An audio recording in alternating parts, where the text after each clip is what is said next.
Hadirin kaum muslimin rahimakumullah. Kawan seiring dan sejalan dari minuman keras, judi namanya. Saudara kembar barangkali. Yang satu sering menimbulkan yang lain, tetapi bukan tak jarang keduanya berjalan berdampingan. Posisi judi dan arak ini dalam Quran sama bahayanya. Apa sebab? Mentalitas judi adalah mentalitas sirkeless, lingkaran setan. Artinya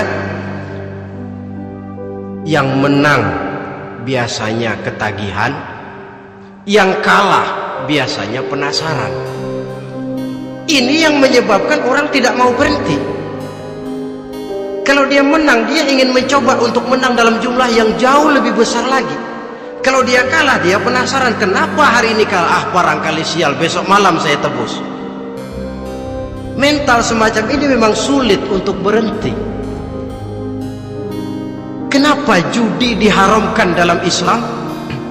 Pertama, seorang muslim di dalam berusaha mencari harta, dia harus mengikuti sunnatullah. Kata kita orang muslim, hukum alam kata orang sekarang, natural of law bahasa kerennya. Berusaha menurut hukum kausal, memasuki rumah dari pintunya, menunggu suatu akibat dari sebab yang kita lakukan, bahwa kalau begini mesti begitu. Karena kita memang terikat oleh permainan yang disebut hukum alam ini.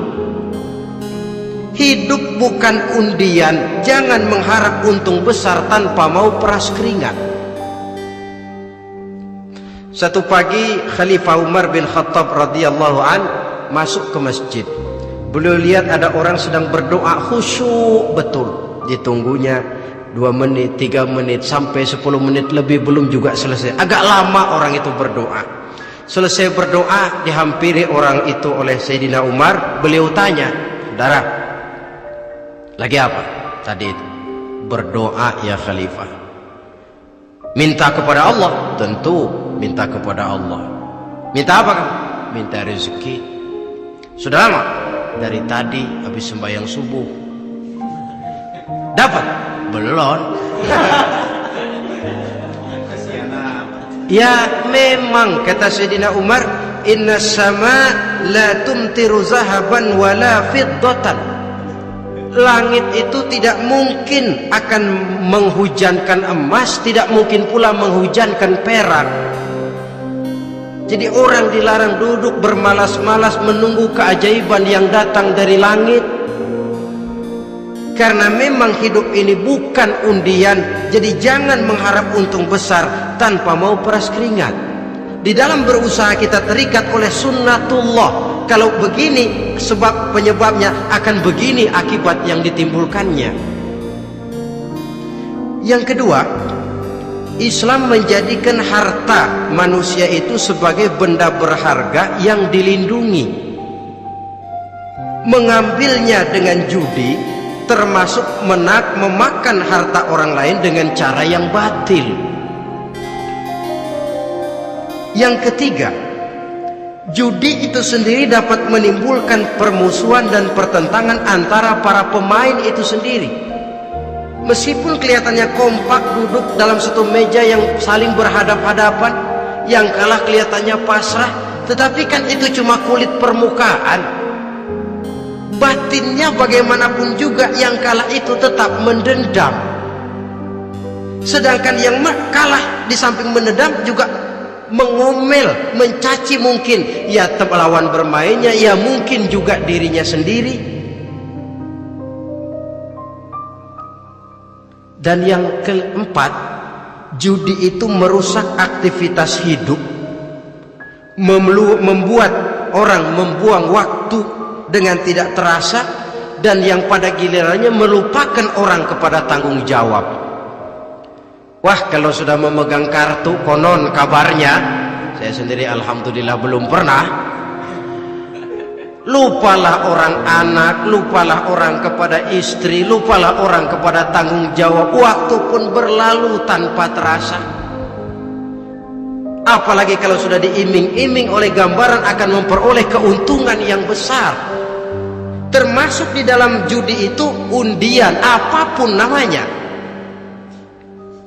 Yang usaha ke arah ini seharusnya tidak dipermudah, walaupun dengan embel-embel dana kemanusiaan, sumbangan sosial.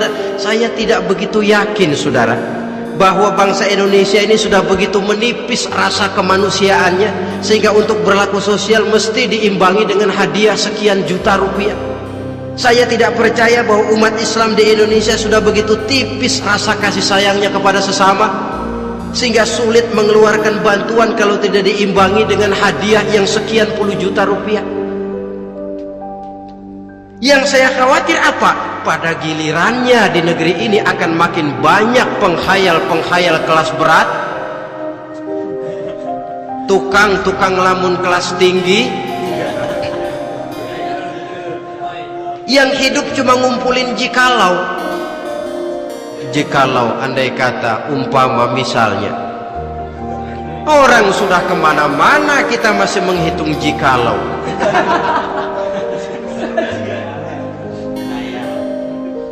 Orang boleh saja mengharap burung terbang tinggi, tapi punai di tangan jangan dulu dilepas. Artinya idealisme silahkan terbang setinggi langit, tapi kaki harus tetap berpijak di alam realita. Bahwa memang lebih baik makan singkong dalam kenyataan daripada makan roti tapi ngimpi.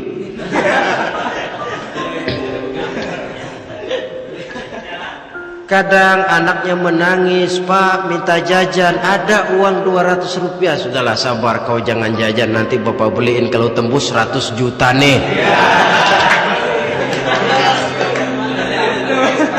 Akhirnya yang 100 juta tidak, anak pun kelaparan.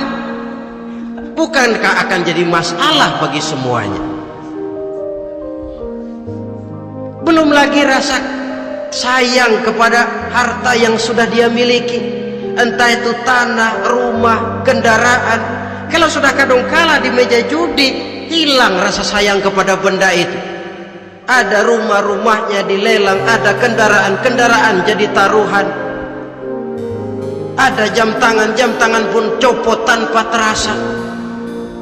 Maka berapa banyak rumah tangga berantakan, istri minta cerai, orang jadi nekat merampok, orang jadi nekat mencuri, korupsi kalau dia pejabat. Akibat apa ini? Pengaruh yang namanya judi. Saudara kaum muslimin, ma'asyiral muslimin rahimakumullah.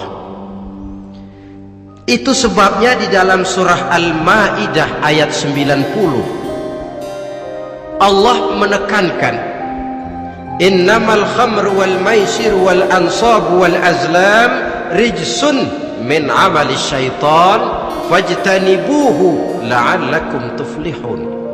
Sesungguhnya arak, judi, berhala, mengundi nasib itu rijsun.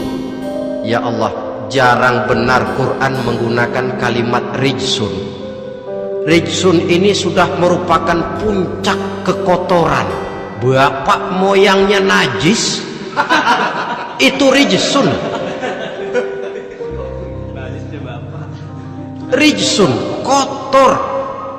Sudah kotor ditambah pula min amali syaitan, pekerjaan setan.